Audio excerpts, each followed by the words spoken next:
Hello and welcome to Bengal Banter. I'm Ryan Durant, and Bengal Banter is produced by college students on the campus of Idaho State University.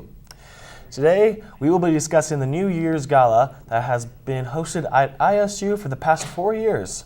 The gala has been held every year to raise funds for students' scholarships and to showcase our talented students. Our guest today is the Dean of the College of Arts and Letters here at Idaho State University. Please welcome Kandi Turley-Ames. Thank you so very much for coming on the show today. Thank you. Yeah. So what can you tell me about these galas that we've had over the past few years? You know, the galas were an idea that we had a few years ago to create an opportunity for students to perform, to develop skills, to, in many ways, have a gig, if you will, during New Year's Eve, while at the same time raising money for scholarships. So it's a great opportunity for us to showcase the gems, if you will, of our students in the visual and performing arts. Okay, and what makes them so special, these galas? Well, the gala is really special because it happens on New Year's Eve. Right. We have this incredible facility, the Stevens Performing Arts Center, and we have a whole variety of programming and great food. And to be really honest with you, can't think of any better place to ring in the new year than the rotunda of the Stevens Performing Arts Center, and to be able to do that for a great cause. All right, now I know that one of the big selling points for these galas is they actually go under a certain theme each time. What kind of themes have you done in the past? Yeah, so we have done The Great Gatsby, and we did last year Carnival, and this year our theme is really going to focus on a more French theme, and it's going to be kind of a French art salon. And the whole idea is to engage people in academic discussions and an appreciation for all of the arts, while also having a great time, kicking up our heels and having an after party of sorts. Oh, that sounds like a great time. And is there any big benefactors that go into making these galas? Well, I would tell you we are really fortunate because the community really rallies around this event. Portneuf Medical Center, Mountain View Hospital, Zions Bank have all been great supporters. The money that we raise both in sponsoring the event as well as covering the cost of the event really do come from those sponsors and many others in the community. Oh, that sounds amazing. Now we actually have a little video highlighting last year's event. Let's take a quick look at that now.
So that was the highlight reel that was put together about last year's gala.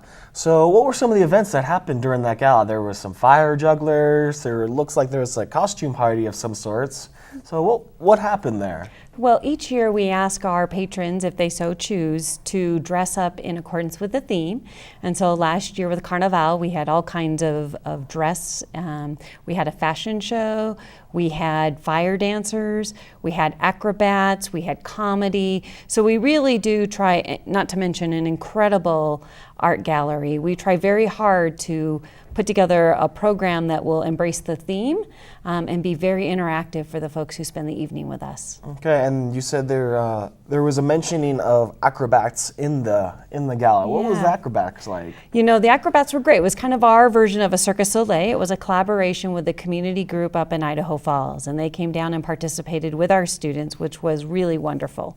Okay, and so what are our plans for this this next coming up gala? Like, you said it was a French theme, so what kind of like big events are we going to be seeing there? Yeah, so as you enter into the Performing Arts Center, we will actually have a salon, an art salon, where students will be interacting with the patrons. They'll be viewing art. And having kind of a real academic discussion and enjoying hors d'oeuvres and wine and music in the background. And then we'll actually move into the Bice line, where we will actually have Time for Three. And Time for Three was actually the band who opened the Wellness Center for us a year and a half ago. So we're really excited to have them come and be guest artists, perform with our students. And then we'll move downstairs in the Stevens Performing Arts Center for the after party, where our jazz band will be playing great dance music, and we'll have other planned events throughout the evening. Okay, and so you said there was going to be an art gallery. Like, where is this art coming from? Is it student, what's the right word, student employed? Yeah, so all of the work that occurs or that we showcase is work that's been done by the students. So the students have done the artwork. There will also be some poetry.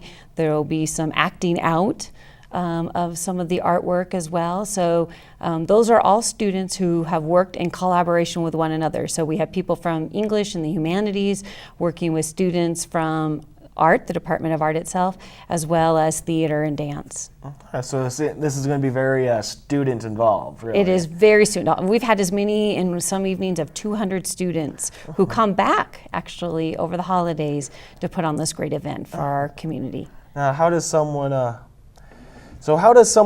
get into this activity? Like, how do we get to join in and help make these galas become a thing? You know, we would really love to see more and more of the community involved.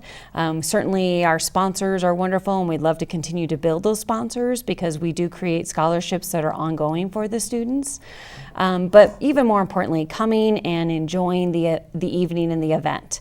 You can purchase tickets in the College of Arts and Letters. You can call 282-3053. You can ask for Gretchen, and she can help you find a way to get your tickets. And to be honest with you, because we have Time for Three and we had to write a larger grant to be able to get a performance quality band here, this is a band that often performs in Jackson Hole and Sun Valley and is currently on tour in Europe.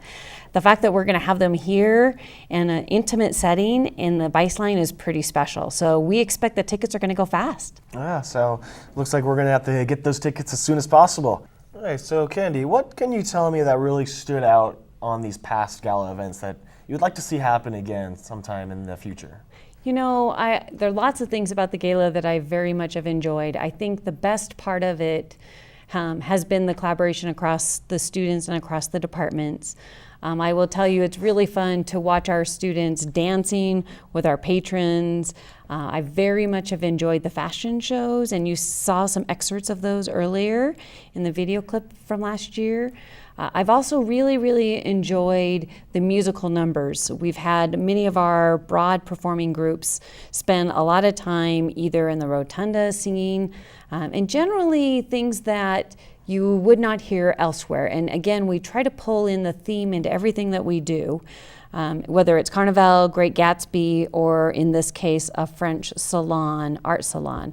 So I think the fact that we tie the activities to those events really makes it for a strong evening. I will say the acrobats last year were clearly the highlight for the patrons. Right, and so this year we're having, what was that, Boys of Three? Or Men of Three? Time for three, yeah. I got the three part down, You right? did. And the cool part about Time for Three is they really are an incredible musical trio. They're two violins and a bass. They've performed routinely in the area. They often do camps, but they've done background music for a number of major motion pictures as well. Okay, so what kind of like music style do they usually follow? You know, one of the things that they do that I am hoping they will continue to do is actually mash up music. So they take really modern music and intertwine it with classical music. So for instance, they've taken songs like Katy Perry's Firecracker and intertwined it with a more classical piece. And what's wonderful is that the younger audience gets to appreciate how that music still influences music today. Yeah, sounds like it's going to be a great time. Well, this is Ryan Durant here at Bengal Banter, and that's all the time we have for today. Thanks for coming on. It's been a pleasure, and we'll see you next time. Thank you.